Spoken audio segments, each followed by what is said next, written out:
স্বামী আমার শোনেন, ইসলামের জন্য যদি আমাকে নির্যাতন সহ্য করতে হয়, ইসলামের জন্য যদি আমাকে উলঙ্গ হতে হয়, ইসলামের জন্য যদি আমাকে শহীদ হতে হয়, আমি একবার না দুইবার নয়, বারবার ইসলামের জন্য শহীদ হতে চাই। সুবহানাল্লাহ। দেখেন, স্বামী খোদা দাবি করে, সবচেয়ে বড় খোদা দাবি করে তিনি, নাউজুবিল্লাহ বলে, আর ঘরের স্ত্রী রব মানে আল্লাহকে মানে। বাইরে আমার বন্ধুরা, আমার কথাগুলো ভালো করে বুঝবেন। ফিরআউনের মাথাটা নষ্ট হয়ে যায়। আসিয়াকে ডাকতে বলে, আসিয়া, এতক্ষণ পর্যন্ত তুমি আমার স্ত্রী ছিলে, এখন কিন্তু তুমি আমার স্ত্রী নয়, তোমাকে নির্যাতন করা হবে। সৈন্যদেরকে ডাকতে বলে, আমার সৈন্যরা আসো আসো, একটা কাঠ নিয়ে আসো, বড় একটা কাঠ নিয়ে আসো, তক্তা নিয়ে আসো। এবার কাফেরেরা সৈন্যরা বড় বড় তক্তা নিয়ে আসলো, কাঠ নিয়ে আসলো। ও আমার মা বোনেরা, কথাগুলো ভালো করে বুঝবেন। দেখেন তাদের ইসলামের জন্য কত ত্যাগ। এবার ফিরআউন একটা বড় একটা তক্তা নিয়ে আসলো, কাঠ নিয়ে আসলো, আসিয়ার সামনে কাঠটাকে রাখা হলো। এবার সৈন্যদেরকে ডাকতে বলে, আসিয়াকে ওই কাঠের উপর শোয়ায়া দাও। আসিয়াকে কাঠের উপর শোয়ায়া দেওয়া হলো।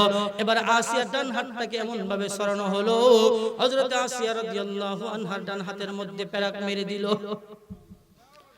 হযরত আসিয়ার ডান হাতের মধ্যে পেরাক মারলো, বাম হাতের মধ্যে একটা পেরাক মেরে দিল। আসিয়া রব্বুল আলামিনের কাছে ডাকতে বলে, রব্বুল আলামিন, তোমার ইসলামের জন্য আমি নির্যাতন সহ্য করতে পারি। ও রব্বুল আলামিন, আমি যেন বেইজ্জতি না হই, আমি যেন ঈমান হারা না হই। বাইরে আমার বন্ধুরা, আমার কথাগুলো ভালো করে বুঝবেন। এবার বাম পায়ের মধ্যে একটা পেরাক মেরে দিল, ডান পায়ের মধ্যে একটা পেরাক মেরে দিল। আসিয়াকে ফিরআউন ডাকতে বলে, আসিয়া রে, ইসলাম সার, ইসলাম সার, আমাকে খোদা বলে মান। আসিয়া বলে, না না না, আমি তোমাকে খোদা বলে আমি স্বীকার করতে পারি না, আমি তোমাকে রব বলে মানতে পারি না। আমার খোদা, আমার রব হলো তিনি একজন আল্লাহ। আল্লাহু আকবার বলে। এবারে কিতাবের মধ্যে রাখেন, আসিয়ার হাতের মধ্যে পায়ের মধ্যে পেরাক মেরে দিয়েছেন।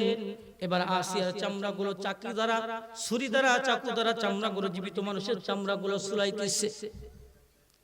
চামড়াগুলো টানতে টানতে শরীর থেকে যেমন ছাগল আর গরু জবাই করার পরে চামড়াগুলো সুলানো হয়, হযরত আসিয়া রাদিয়াল্লাহু আনহার চামড়াগুলো, জীবিত মানুষের চামড়াগুলো এমন ভাবে সরাইতেছে।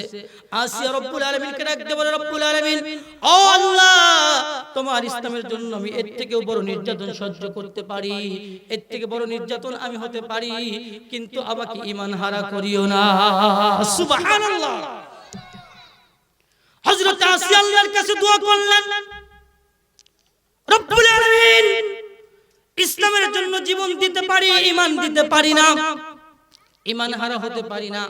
আল্লাহ পাক হযরত আসিয়া রাদিয়াল্লাহু আনহার দোয়াকে কবুল করে নিলেন।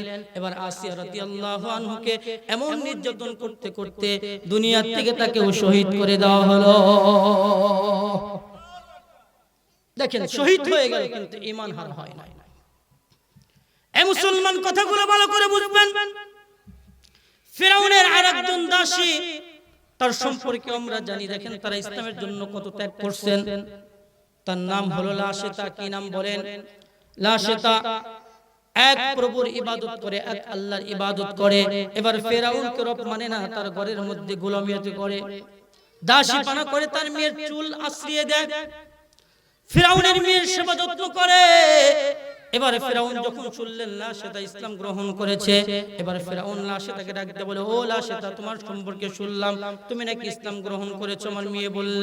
আমার মেয়ে বলল তুমি নাকি ইসলাম গ্রহণ করেছো।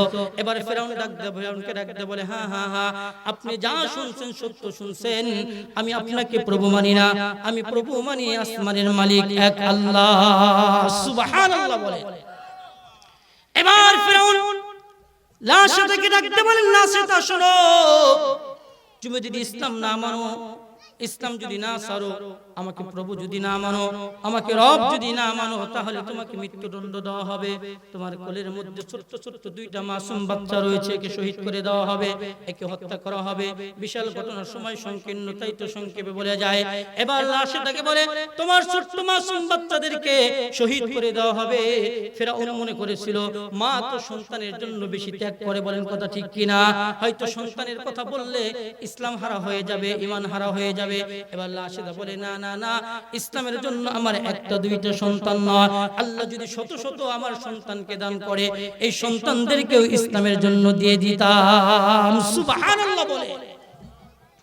ভাইরা আমার, বন্ধুরা আমার, এবার ফিরআউন লাশেতার ছোট্ট বাচ্চাকে হাতের কোলের মধ্যে থেকে নিয়ে জবাই করে দিল। জবাই করে গরম তেল জ্বালানো হলো, আগুনকে জ্বালানো হলো, গরম তেল টকবক টকবক করতেছে। এবার গরম তেলের মধ্যে তার ছোট্ট মাসুম বান্দিকে দিয়ে দিল। ফিরআউন লাশেতাকে ডাকতে বলে, লাশেতা তোমার তার একটা সন্তান আছে। কিতাবের মধ্যে লেখেন 8 বছর, কোন রিওয়ায়াতে লেখেন 12 বছরের কন্যা। বলে ঈমান হারাস, ঈমান ছেড়ে দাও, ইসলাম ছেড়ে দাও, রবকে ছেড়ে দাও। যদি আমাকে রব মেনে নাও এই সন্তানকে ছেড়ে দেওয়া হবে, তোমাকে সম্পত্তির মালিক বানিয়ে দেওয়া হবে, তোমাকে ইজ্জত দেওয়া হবে, না হয় তোমার এই সন্তানকেও কি করা হবে, শহীদ করে দেওয়া হবে, হত্যা করা হবে। এবার লাশেতা বলে না না, ইসলামের জন্য জীবন দিতে পারি, আমার সন্তানের তাওয়াক্কুল আমি করি না। এবার তার সন্তানটাকেও আগুনের মধ্যে নিক্ষেপ করা হলো।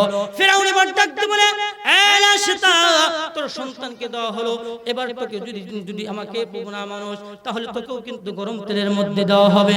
এবার লাশেদা বলে, আমি ইসলামের জন্য শহীদ হতে চাই, কিন্তু তোর হাতে ঈমানকে বিক্রয় করতে চাই না। সুবহানাল্লাহ বলে। ভাইরা আমার, বন্ধুরা আমার, কথাগুলো ভালো করে বুঝবেন। এবার লাশটাকে আগুনের মধ্যে নিক্ষেপ করবে। এবার লাশটা ডাকতে বলে, ও ফিরআউন, তোমার কাছে আমার একটা প্রশ্ন আছে, তোমার কাছে আমার একটা আবদার আছে, আমাকে শহীদ করে দাও, আমাকে আগুনের মধ্যে নিক্ষেপ করো, কোনো সমস্যা নাই, কিন্তু আমার ছোট্ট ছোট্ট মাসুম বাচ্চাদেরকে যে তেলের মধ্যে দিলে আমাকেও তো ওই তেলের মধ্যে দিবে। তবে তোমার কাছে আমার একটা আবদার হলো, যখন আমি মৃত্যুবরণ করব, আমার সন্তানেরা তো মৃত্যুবরণ করেছে, আমার সন্তান আর আমার হাড্ডিগুলো একটা জায়গায় দাফন করে দিবে। সুবহানাল্লাহ। আমার সন্তান আর আমাকে একটা কবরের মধ্যে দাফন করে দিবে। বিশ্বনবী মুহাম্মদুর রাসূলুল্লাহ সাল্লাল্লাহু আলাইহি ওয়াসাল্লাম মিরাজে যাওয়ার সময় একটা গান শুনেন। সেই গান শুনে দেখেন, এই গান জিবরাইলকে জিজ্ঞাসা করে, জিবরাইল এই গান কোথায় থেকে আসে, এটা কি জান্নাতের গান কিনা? জিবরাইল ডাকতে বলে, ওগো আল্লাহর নবী, এটা হলো ফিরআউনের দাসী লাশেতা আর তার সন্তানদের সুগন্ধি, হাড্ডির সুগন্ধি। বলেন সুবহানাল্লাহ। এটা ছিল ফিরআউন। এবং যুগে যুগে যতগুলো নবী আসছেন তাদেরকে, নবীদেরকে এরকম ভাবে কাফের মুশরিক নির্যাতন করছেন। বলেন কথা ঠিক কিনা? সাহাবায়ে কেরাম 1 মিনিটের জন্য ঈমান হারা হয় নাই। আল্লাহ তাআলা আমাদের সকলকে যে কথাগুলো বলা হলো কথার উপর আমল করার তৌফিক দান করুক। সকলে বলি আমিন। আখিরি